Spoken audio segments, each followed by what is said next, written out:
अध्याय 5।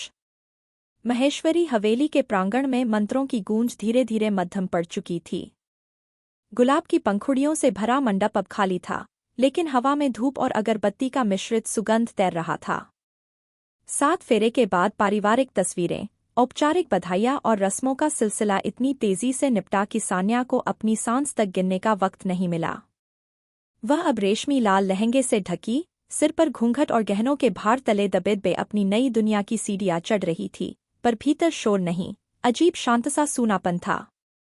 ऊपर निजी विंग के कॉरिडोर में कदम रखते ही उसने देखा 2 कमरों के दरवाजे सामने सामने। कमरे के बाहर पीतल की पट्टिकाएं थीं, मिस्टर महेश्वरी और मिसेस एस महेश्वरी। अलग अलग नाम, अलग अलग द्वार। उसके दिल में हल्की सी चुभन उठी, मगर आश्चर्य नहीं, अनुबंध ने पहले ही बता दिया था कि उनका साथ सिर्फ सार्वजनिक होगा। पीछे हल्की खंखार की आहट हुई। आरव अपनी शेरवानी बदलकर काली बंदगला जैकेट और स्लेटी पायजामे में आ गया था, सर्द आंखें, थके चेहरे पर भी कठोर नियंत्रण। दोनों ने कुछ पल एक दूसरे को देखा। न कोई नवविवाहित लज्जा, न उत्सुकता, बस मौन, जिसे शब्दों की जरूरत नहीं थी। तुम थक गई होगी, उसने संयत स्वर में कहा। यह तुम्हारा कमरा है। कोई जरूरत हो तो बेल दबाना, स्टाफ हाजिर हो जाएगा। वह कुछ कहने ही वाली थी कि नीचे हॉल से दौड़ते दौड़ते शिव आया, चेहरे पर घबराहट, हाथ में मोबाइल। भैया, बड़ी दिक्कत है। मीडिया के 2 रिपोर्टर नकली कैटरर बनकर अंदर घुस आए थे। किसी ने शादी में नो सगाई वाली अफवाह की वीडियोज सोशल पर डाल दी हैं। ट्रेंड होने लगा है महेश्वरी रश वेडिंग। सान्या का दिल धक से रुका। अभी अभी उसने अपने परिवार के सम्मान की कीमत पर यह समझौता स्वीकृत किया था, एक स्कैंडल सब मिट्टी में मिला सकता था। आरव की आंखों में हल्की चिंगारियां कौंधी, फिर वह बर्फ सा शांत हो गया। कौन सा पोर्टल चला रहा है? पेज 3 फ्लैश, शिव हकलाया। इन्फ्लुएंसर भी उठा रहे हैं। आरव ने फोन झपटकर स्क्रीन पर नजर दौड़ाई। आक्रामक हेडलाइन थी, बिना सगाई की महेश्वरी शादी के पीछे क्या राज, साथ में मंडप के क्लोजअप, जहां आरव और सान्या की आंखें तक मुश्किल से मिली थीं। टिप्पणियों में पहले ही तंज और शक उफन रहे थे। नीचे सिक्योरिटी को आदेश दो, आरव ने तीखे स्वर में कहा। वे दोनों रिपोर्टर अभी यहीं हैं तो कैमरे जब्त करो, कंटेंट तुरंत डिलीट करवाओ। डिजिटल टीम को अलर्ट करो, 20 मिनट में आधा इंटरनेट साफ दिखना चाहिए। शिव दौड़ गया। सान्या ने पहली बार आरव को इतने निर्णायक एक्शन में देखा। बिना ऊंची आवाज के, सिर्फ छोटे सख्त वाक्य, मगर हर शब्द तलवार सा। कुछ ही मिनटों में कॉरिडोर में 2 सिक्योरिटी गार्ड प्रकट हुए, पीछे social media monitoring head laptop लिए हड़बड़ाई सांसों में रिपोर्ट दे रही थी। सर, हमने महेश्वरी रश वेडिंग की ग्रोथ रोक दी। 75 वीडियो स्ट्राइक कर चुके हैं। मेजर फैक्ट चेक पेज हमारा बयान पोस्ट कर देंगे। बयान? सान्या ने चौंक कर पूछा। आरव ने पहली बार आंखें उसकी ओर टिकाईं। हमारी शादी इंटीमेट थी, यही लाइन जाएगी।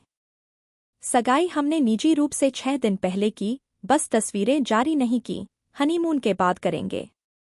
लोग व्यस्त दिनचर्या में फ्लैश सेरेमनी चुनते हैं, यह भी ट्रेंड है। 1 घंटे में नैरेटिव पलट जाएगा। उसने ऐसा कहा मानो मौसम का हाल सुना रहा हो, पर सान्या की छाती में जैसे अदृश्य ढाल उतर आई। वह नहीं चाहती थी कि शादी का पहला दिन उपहास बने। आरव की सख्त मुद्रा के पीछे अनदेखा संरक्षण देखकर उसे आश्चर्य हुआ। सिक्योरिटी टीम चली गई। कॉरिडोर फिर शांत था। दूर कहीं सैंडल की हल्की खटखट, डेकोरेशन लाइट्स का कंपन और उनके बीच सन्नाटा। मुझे नहीं पता था कि आप इस तरह बचाव भी करेंगे, सान्या ने आहिस्ता कहा। आरव की भौं हल्की उठी, जैसे प्रशंसा उसे असहज कर देती हो। यह महेश्वरी नाम से जुड़ा है। तुम्हारी भी इज्जत मेरी जिम्मेदारी है, कम से कम मीडिया के सामने। वह पल भर कुछ कहना चाहती थी लेकिन शब्द नहीं मिले। आरव ने दरवाजे की ओर इशारा किया। आराम करो, लंबा दिन था। फिर वह अपने कमरे में चला गया। दरवाजा दृढ़ आवाज के साथ बंद हुआ। सान्या भीतर आई। विशाल सूट में गुलाबी रोशनी, कोमल परफ्यूम, दीवारों पर आधुनिक आर्ट। फिर भी सब अनजान। उसने दुपट्टा उतारते हुए सोचा, इसी घर में रहकर भी वे दोनों शायद अजनबी ही रहेंगे। कम से कम आज रात तो निश्चित ही। वह बालकनी पर पहुंची। नीचे समुद्र काली रेशम की तरह फैला था। अचानक फोन बजा। नंबर अज्ञात। उंगलियां कांपी, पर उसने उठा लिया। दूसरी ओर धीमी गूंजती सी आवाज थी, पर शब्द साफ। आपको इस सौदे की असली वजह अभी नहीं पता, मिसेज महेश्वरी। सतर्क रहिए। कुछ भी वैसा नहीं है जैसा दिखता है, और कल सुबह तक देर हो जाएगी। धमकाने जैसा नहीं, चेतावनी सा लहजा था। दिल धड़कने लगा। कौन बोल रहा है, वह फुसफुसाई, पर कॉल कट गया। हाथ से फोन प्रेस गिरते गिरते बचा। उसकी नज़र बेड साइड टेबल पर पड़ी। वहां आरव ने एक छोटा कार्ड छोड़ा था, किसी भी परेशानी में मुझे जगाना। ला साया उलझन में थी। दरवाज़ा खटखटाए या अपने डर को खुद सुलझाए। बाहर समुद्र पर बादल घिरने लगे थे, जैसे तूफान आने से पहले की खामोशी। कमरे की घड़ियां आधी रात छू रही थीं, और कॉल का रहस्य उसकी नसों में खून सा दौड़ रहा था। अगले ही पल एक तेज धमाके सी आवाज दूर से आई, हवेली की नीचे वाली मंजिल से, कांच टूटने का शोर। सान्या का दिल उछल गया। वह दरवाजे की तरफ बढ़ी, लेकिन तभी गलियारे से भागती कदमों की आवाज और हड़बड़ाहट भरी चीखें सुनाई दीं। Sir, security alert.